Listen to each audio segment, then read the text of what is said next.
Nuusboere word met trots geborg deur Laveld Agrochem en JAC Motors. Welkom terug julle. Ons het twee interessante insetsels gesien, beide mense wat gewerk het met wat ek wil sê die hand wat vir hulle gedeel is in hulle area. Maar wat is jou opinie? Corneille, ek dink wat mense baie keer vergeet, onthou 'n landbouer of 'n boer, of nou 'n nisboer is of wat 'n groot boer is 'n entrepreneur of 'n sakepersoon wat besigheid doen met die natuur se hulpbronne. Ja. En dit op 'n manier volhoubaar aanwend om 'n suksesvolle besigheid te bedryf. En dieselfde beginsels geld vir almal. Ja. En wat mense vergeet is, alle besighede iewers was 'n klein besigheid. Was iemand se idee. En die kern is, almal het baie goeie idees. Dis nie die kern van sukses nie. Die kern van sukses is, kan jy daai idee vat, die hulpbronne wat jy tot jou beskikking het sy in landbou of in enige ander sektor, kan jy dit gebruik om volhoubare besigheid te skep. En dis wat vir my so uniek is aan hierdie beide mense. Hulle kry dit reg, of beide partye met wie ons gesels het, om dit wat hulle het, volhoubaar aan te wend en 'n suksesvolle besigheid daai te skep, met al die uitdagings wat daar is. En dit is fenomenaal om te kyk. Ja, is my lekker, dit maak eintlik trots Suid-Afrikaans. Ons is planmakers deur die jare, maar soos jy sê, volhoubaar. En toe, ek weet jy kom baie in die landbou en die meng met baie mense in landbou. Wat sien jy daar buite? Is die mense almal nog positief? Corneille, dis vir my, ons het nou Nampo gehad. Ja. Wat vir my altyd ongelooflik is daai energie tussen die landbouers, tussen die boere. Dis planmakers, dis welvaartskeppers, dis ouens wat nuwe idees het, dis ouens wat nuwe planne maak. Dis hoekom landbou suksesvol is.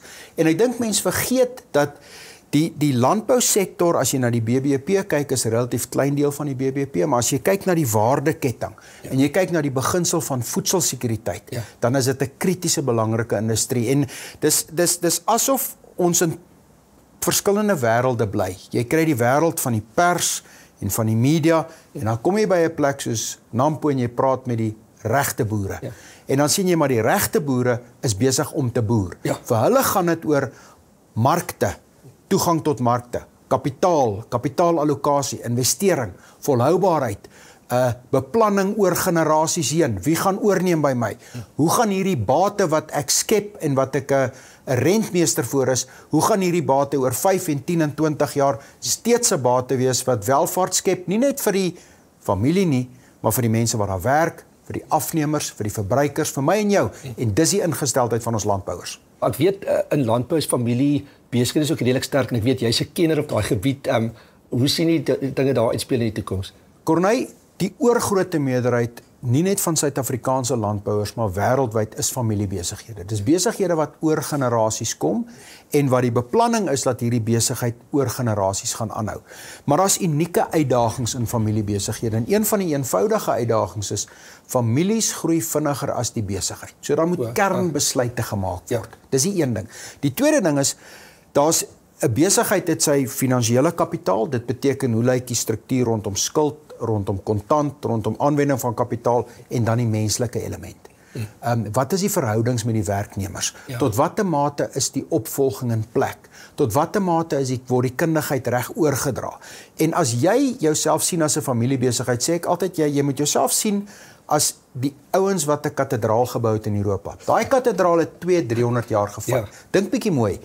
Die argitek of die ingenieur het geweet, nie hulle of hulle kinders of hulle kinders se kinders gaan ooit 'n diens daar kan bywoon nie. Maar hulle het almal gebou aan hierdie ding. Hulle het almal deel daarvan. Selfs die ou wat na 50 jaar begin bou het geweet, hy gaan hom nooit klaar sien nie. Die ou wat na 100 jaar gekom het ook geweet, hy gaan hom nooit klaar sien nie. En dis die kern van 'n familiebesigheid. Jy bou iets vir die nageslag. En daar's 'n baie mooi gesegde wat een van die internasionale 200 jaar oue families gesê, dat 'n familiebesigheid besit jy nooit nie.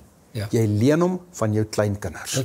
En dis daai rentmeester beginsel. Nou in Suid-Afrika het ons fenominale voorbeelde van suksesvolle familiebesighede oor verskeie generasies. En hier praat ek van 6, 7, 8, 9 generasies. Maar ongelukkig het ons ook heelwat voorbeelde van waar die beplanning nie gedoen is nie, waar die gesprekke nie plaasgevind is nie, en waar hierdie beginsels nie toegepas is nie, en dan gaan die besigheid eenvoudig tot niet. Ja, het gemis, jy het absoluut perfek raak gevra, en dit is vir ons uit ons werk ook is korttermynplanne werk nie. Baie van die planne mens doen, jy moet geduld hê om te weet, jy gaan nou sekere insette doen, grondregstellings maak, maar jy gaan die voordele eers pluk oor jare daarna, maar in 'n land waar ons regtig ek wil amper sê die land wil opbou en landbou, dink ek daai gesegde wat jy nou gesê het van klein stappies maar aanhou wat inkrementeel dit is absoluut hoe ons hierdie land gaan opbou. En elke persoon bou iets op die vorige generasie. Ja. Hy of sy is daar om die volgende generasie in 'n beter posisie te los as wat hy was. Dis amper hoe jy die besigheid of die plaas kry. Jou hoofdoel is om dit te laat aan die volgende generasie in 'n beter toestand as wat jy dit gekry het. Jy het 'n baie waarding gesê, jy's eintlik amper die Bybelse rentmeesterskap. Jy kry 'n stuk grond, maar is amper die Janie, jy moet hom net maak werk en as mense dit so kan sien, gaan al hierdie polemiek rondom grond eintlik uit die weg geruim word. Jy moet so goed as moontlik presteer op daai stuk grond en dan trek jy die hele ekonomie rondom jou, die plattelandse dorpies en werkskeping, alles gaan saambaat. Kyk, onthou 'n goeie volhoubare besigheid en vat 'n landboubesigheid is 'n bate vir die gemeenskap, vir die werknemers, vir die produsente, vir die kliënte, vir die personeel, vir die eienaars. Dit moet 'n bate wees vir almal. En daai gemeenskapsbate beginsel is juis kern in familiebesighede. Net as jy kyk na prestasieanalises oor lang periodes van tyd. Familiebesighede uitpresteer nie familiebesighede. En die kernrede daarvoor is familiebesighede het 'n langer siening, 'n langer termyn beplanning as 'n nie familiebesigheid.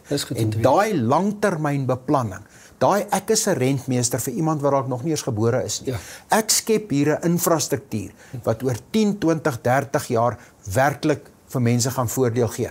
En dis hoekom familiebesighede, nie net landboubesighede, familiebesighede uitpresteer is oor daai fokus op die langtermyn. Maar dan moet jy besluit jy's 'n familiebesigheid. En die besluit van 'n familiebesigheid beteken ek is 'n rentmeester, ek is 'n pagter, ek is tydelik hier. Ek onderhou hierdie grond, ek bou hierdie grond vir iemand wat na my gaan kom.